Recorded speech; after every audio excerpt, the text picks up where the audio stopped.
Hello students, स्वागत है आपका अपने चैनल टॉप स्कोर पे। तो क्या एग्जाम करीब आ चुका है? तैयारी पूरी नहीं हुई है? देखिए, आपको मैं स्टडी प्लान बताने जा रहा हूं, जिसमें मैं मैथ का टोटल में आपको बताऊंगा कि इन टोटल 41 दिन है आपके पास। इसमें एनसीईआरटी, पीवाईक्यू और सैंपल पेपर कैसे लगाना है, कब लगाना है, जिससे आपका इफेक्टिव मैथ का तैयारी हो पाए और आप 90 प्लस 95 स्कोर कर पाए। ठीक है, देखिए मैं खुद मैथ में 96 मार्क्स लाया हूं, इसलिए मैं अपना एक्सपीरियंस आपके साथ शेयर कर रहा हूं। आप इसको फॉलो करिए, आपका पक्का आएगा। ठीक है, आपने यदि पढ़ाई को सीरियस नहीं लिया है, देखिए मैं अभी तो आपको स्टडी प्लान बता दे रहा हूँ लास्ट इतने दिन में आपको कैसे तैयारी करना है, लेकिन आपने आज से ही ये तैयारी चालू नहीं की तो आपको 20 दिन बाद फिर आप सर्च कर रहे होंगे कि 20 दिन में कैसे कंप्लीट करें, फिर आप सर्च कर रहे होंगे 10 दिन में कैसे कंप्लीट करें, और बहुत सारे यूट्यूबर्स ये भी आपको दे देंगे कि 10 दिन में कैसे कंप्लीट करें। वो होने वाला नहीं है। ठीक है, इसलिए आप अभी से ही अपना तैयारी चालू कर दीजिए, अपने रिजल्ट ओरिएंटेड पढ़ाई को चालू कर दीजिए। अब समय आपके पास बहुत कम है। ठीक है, तो ध्यान दीजिए, मैं आपको मैथ का टोटल स्ट्रेटजी बताने वाला हूँ, कैसे आपको फॉलो करना है, क्या करना है। आपके पास टोटल यदि मैं दिन गिनवाऊं तो आपके पास टोटल 41 डेज है। कैसे? तो देखिए, मान लीजिए आप 10 तारीख से स्टार्ट कर रहे हैं, 10 जन से, आज से मतलब 10 जन से 10 फरवरी तक आपको करना क्या है। इसमें कितने दिन बचे? मैं 10 फरवरी क्यों लिख रहा हूँ, क्योंकि एग्जाम तो आपका 15 फरवरी को हो। तो 15 फेब को आपका एग्जाम किस चीज का है? इंग्लिश का। ठीक है, और आप ऐसे तो है नहीं कि 14 तारीख तक आप मैथ ही बनाते रहिएगा, इंग्लिश का भी तैयारी करिएगा, रिवाइज करिएगा। तो आप 10 फेब तक मैथ को यहाँ पे ब्रेक लगा दीजिएगा। इसका मतलब 10 जनवरी से लेकर 10 फेब तक आपके पास टोटल है 32 डेज। ठीक है, और जब आपका 28 मार्च को खत्म हो जाएगा 4 एग्जाम्स, लास्ट में आपका मैथ का एग्जाम है, तो 28 मार्च को जो फोर्थ एग्जाम खत्म होगा, उसके बाद 1 मार्च से लेकर 10 मार्च को एग्जाम है, यानी कि 9 मार्च तक आप इसमें मिल रहे हैं 9 दिन। ठीक है, इसका मतलब कि 32 प्लस 9 41 डेज है आपके पास। अब कैसे कंप्लीट करना है, इसको कैसे बांटना है, ध्यान समझिएगा। 41 डेज में सबसे पहला स्लॉट है आपका एनसीईआरटी का। एनसीईआरटी को क्या करना है? 10 जनवरी से उठाना है, 10 जनवरी से लेकर 31 जनवरी तक कैसे भी आपको इसको खत्म करना है। एनसीईआरटी पूरा का पूरा बुक खत्म होना चाहिए। खत्म हो जाएगा, 22 डेज है इसमें। ठीक है, आराम से खत्म होगा। मैंने खुद, हम लोग का तो सिलेबस आपसे ज्यादा रहता था, आपका सिलेबस तो बहुत ज्यादा रिड्यूस कर दिया गया है, हम लोगों ने खुद किया है 20 से 25 दिनों में, तो आप क्यों नहीं कर सकते 22 दिन में एनसीईआरटी कंप्लीट? ठीक है, तो आप बिल्कुल करिएगा। ध्यान से देखिए कैसे टोटल चैप्टर्स में मैंने डिवाइड किया है। ठीक है, सबसे पहले आपको रियल नंबर उठाना है। रियल नंबर के बाद आप करिएगा, इसमें टोटल एक्सरसाइज कितने हैं? 2 एक्सरसाइज है, 1.1 1/2, टोटल 10 क्वेश्चन है। एक दिन से ज्यादा समय इसमें लगने वाला नहीं है, आप आसानी से कर लीजिएगा। 10 जनवरी को ये कंप्लीट, फिर आपको पोलिमर उठाना है, ये भी एक दिन से ज्यादा समय नहीं लेगा। आपको इसको 11 जनवरी तक कंप्लीट कर लेना है। आप चाहे तो इन दोनों को एक साथ कर सकते हैं, फिर लीनियर इक्वेशन इनटू वीडियो में आ सकते हैं, क्योंकि ये थोड़ा सा ज्यादा क्वेश्चन है इसमें। यदि आप देखिए, टारगेट आपको लेकर चलना है कि मिनिमम 20 क्वेश्चन तो डेली आपको मैथ के करने होंगे। यदि आप सीरियस पढ़ाई करना चाहते हैं, अच्छा मार्क्स लाना चाहते हैं, 90 प्लस लाना चाहते हैं, मैं हवा में बात नहीं करूंगा कि हाँ आप सिर्फ 10 क्वेश्चन करके, आप सिर्फ ये लिमिटेड क्वेश्चन करके आप सिर्फ 10 दिन में मैथ में टॉपर बन जाइएगा। ऐसा नहीं होने वाला है। ठीक है, आपको सीरियस पढ़ाई करना पड़ेगा, मेहनत करना पड़ेगा। हाँ, तो इसको फॉलो करिए ध्यान से। आपको कम से कम डेली मिनिमम 20 क्वेश्चन तो बनाने का टारगेट रखना ही रखना है। किस दिन एक्सरसाइज में कम हो जाए कोई दिक्कत नहीं है, लेकिन मिनिमम 20 दिन आपको टारगेट रखना है कि 20 क्वेश्चन से कम नहीं बनाने मुझे। ठीक है, तो आपको थर्ड चैप्टर, ठीक है, थर्ड चैप्टर में 2 दिन कैसे हो रहा है देखो। जब सेकंड चैप्टर है पॉलिनोमियल, वो छोटा चैप्टर है। ठीक है, उसको खत्म करके उसी दिन स्टार्ट कर लोगे linear equation in two variable, फिर ये खत्म हो जाएगा 12 जनवरी को। फिर ऐसे ही 13 जनवरी को आपका क्वाड्रेटिक इक्वेशन खत्म हो जाएगा। फिर एपी में, एपी थोड़ा बड़ा चैप्टर है क्योंकि इसमें 3 एक्सरसाइज दिए गए हैं, टोटल लगभग आपको 45 क्वेश्चंस के लगभग मिलेंगे।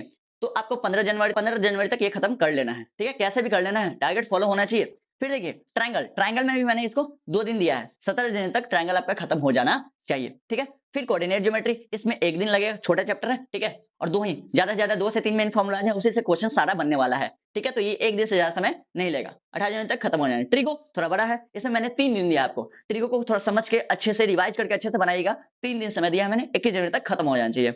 नेक्स्ट है हाइट एंड डिस्टेंस, 1 दिन से ज्यादा समय नहीं लेगा, बहुत ही छोटा चैप्टर, बहुत ही एकदम आसान कॉन्सेप्ट है।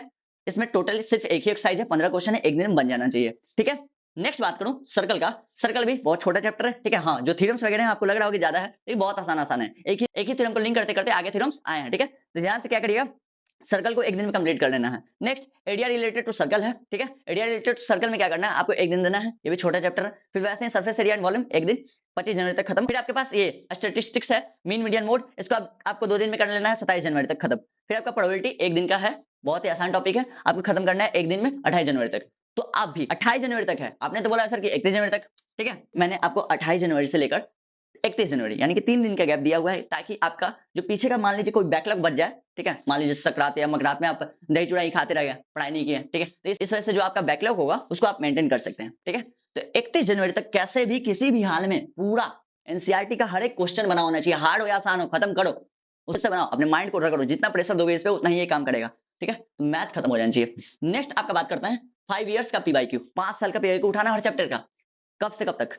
1 फरवरी से 10 फेब तक, 10 दिन में सारे चैप्टर्स का 5 साल का पीवाईक्यू उठाना है। कुछ चैप्टर से ज्यादा क्वेश्चंस आए होंगे तो उसमें आप 2 दिन दे सकते हैं, 1 दिन दे सकते हैं, ठीक है। आपको टारगेट लेकर चलना है कि 20 से 25 पीवाईक्यू रोज करने ही करने हैं, ठीक है, पक्का। 1 से 10 फेब तक आपको पीवाईक्यू कर लेने हैं सारे चैप्टर्स के। कोई दिक्कत है इसमें? नेक्स्ट, अब यहां से आपको मैथ को रोक देना है। मैथ को रोक दीजिएगा 10 फेब के बाद। 11 से 14 4 दिन बचे हुए हैं। आपका जो इंग्लिश का होगा आप उसका रिवाइज करिएगा, ठीक है। पहले से ही पढ़ते आ रहे होंगे इंग्लिश का, ये नहीं कि 4 ही दिन में पूरा ग्रामर इंग्लिश सारा का सारा आप उसी दिन में 4 दिन में कर रहे, नहीं, पहले से ही पढ़ते आना है, ठीक है। तो यहाँ पे मैथ को रोक के इंग्लिश आप अपना रिवाइज कर सकते हैं 4 दिन के लिए। नेक्स्ट, अब मैथ को कब उठाना है? सीधे उठाइएगा आप सैंपल पेपर के लिए। कब? जब आपका 28 मार्च को जो 4th एग्जाम है आपका हिंदी का वो खत्म हो जाए, तब आपको ये उठाना है। कैसे? 1 मार्च से स्टार्ट करिएगा। अब देखिए आपके पास एग्जाम खत्म हो जाएंगे, चारों एग्जाम, तो आगे कोई भी एग्जाम है नहीं, मेन मैथ का एग्जाम बचा रहेगा, यानी कि किसी और सब्जेक्ट का कोई टेंशन नहीं रहेगा, ठीक है। तो आप एक दिन में आराम से 2 सैंपल पेपर लगा सकते हैं। तो आपको क्या करना है, 7 दिनों में 1 से लेकर 7 मार्च तक आपको कितना 14 सैंपल पेपर लगा लेना है, डेली 2 सैंपल पेपर, ठीक है। कोई भी बुक लीजिएगा उसमें लगभग 15 सैंपल पेपर दिए होते हैं, तो आपको 14 सैंपल पेपर लगा लेना है। मैंने एडुकार्ट का लगाया था, ठीक है, आप भी लगा सकते हैं, कोई दिक्कत नहीं है। एडुकार्ट का अच्छा क्वेश्चन देता है, ठीक है, प्रैक्टिस अच्छे से होगा। हाँ, सैंपल पेपर लगाते समय ध्यान क्या देना है आपको, एकदम एग्जाम ओरिएंटेड तैयारी करना है, ठीक है। तो आपको क्या करना है, टाइमर सेट कर देना है, ठीक है, 3 आवर्स का। उसके हिसाब से आप क्वेश्चंस बनाइएगा, टाइम के हिसाब से देखिएगा कि मेरा टाइम पे कंप्लीट हुआ है या नहीं। ये नहीं कि नहीं आ रहा है सॉल्यूशन देखने लगे कुछ भी करने लगे, नहीं, एकदम एग्जाम की तरह सैंपल पेपर को कंप्लीट करना है। टाइम बांट के 3 घंटा है तो 3 घंटा में एक सैंपल पेपर कंप्लीट करना है, मैथ का तो करना है। 3 घंटा से आप कम ही समय लीजिएगा, 2 घंटा 45 मिनट टारगेट लेकर चलिए, ठीक है, ताकि आप जब एग्जामिनेशन हॉल में बैठे तो आपको एकदम कोई प्रेशर ना आए, ठीक है, क्योंकि आप वैसा घर पे प्रैक्टिस कर चुके हैं, ठीक है।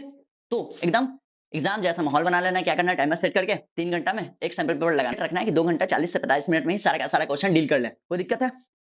ठीक है, ये नहीं कि चीटिंग करिएगा, सैंपल पेपर लगा रहे हैं पीछे सॉल्यूशन देख रहे हैं, ऐसा नहीं, फिर आपका ये तैयार नहीं होगा, ठीक। आपको इफेक्टिव तैयारी करना है। तो इस तरह से 14 सैंपल पेपर लगा लीजिएगा। बचा 2 दिन 8 और 9 तारीख को, तो उसमें क्या करोगे, तो टोटल जितने भी चैप्टर्स के मेन फॉर्मुलाज है वो रिवाइज कर लोगे। उसके बाद कॉन्सेप्ट कर लेना हर एक चैप्टर के। जैसे कुछ कुछ चैप्टर्स होते हैं जिनमें बहुत ही अच्छे अच्छे की कॉन्सेप्ट्स होते हैं, उससे क्वेश्चंस बनने का चांसेस रहता है। जैसे आपको रियल नंबर मिल जाएगा एक कि चेक करिए कि 6 का पावर n डिजिट 0 पे एंड करेगा कि नहीं करेगा। तो इस टाइप का जो की कॉन्सेप्ट बहुत आसानी से आप जानते होंगे कैसे चेक करते हैं। सिंपल सा है कि उसके में यदि 2 और 5 फैक्टर्स हैं तो वो 0 पे एंड करेगा, नहीं तो नहीं करेगा। तो इस टाइप का माइंड में की कॉन्सेप्ट माइंड में रखना है कि कब क्या होता है, कब ये प्रूव होता है, ठीक है। इस टाइप का आप की कॉन्सेप्ट रिवाइज कर लीजिएगा हर एक चैप्टर का, ठीक है। और मैं ये लेकर भी आऊंगा फॉर्मुलाज और की कॉन्सेप्ट से, यदि आप कमेंट करिएगा अच्छे से रिवाइज करिएगा तो मैं आपके लिए लेकर आऊंगा, ठीक है। नेक्स्ट, तो आपको इतना कंप्लीट करना है। फिर से बता रहा हूं, सीरियस हो जाओ पढ़ाई को लेकर। यदि अभी से सीरियस नहीं हुए, ठीक है, तो क्या करोगे, अभी मैंने तो स्ट्रेटेजी बता दिया, स्टडी प्लान बता दिया। यदि आप तो फॉलो करना स्टार्ट नहीं करें तो फिर आप 10 दिन बाद 15 दिन बाद फिर स्टडी प्लान ढूंढिएगा कि 20 दिन में सर कैसे कंप्लीट करें, 15 दिन में कैसे कंप्लीट करें। और बहुत सारे यूट्यूबर्स तो 10 दिन में बता देंगे 10 दिन में कैसे करें, जो कि होने वाला नहीं है। यदि आपको इफेक्टिव पढ़ाई करना है, यदि आपको अच्छा रिजल्ट लाना है, तो आपको अभी से लग जाना होगा। इसको फॉलो करिए, आपका पक्का रिजल्ट 90 प्लस आएगा। यदि आप इसको पूरे अच्छे से फॉलो कर रहे हैं, सारा चीज मैंने जैसे जैसे बताया उसको फॉलो करिए, आपका मार्क्स पक्का अच्छा आएगा, ठीक है। तो चलिए मिलते हैं नेक्स्ट वीडियो में, अपना पढ़ाई जारी रखिए, best of luck, thank you.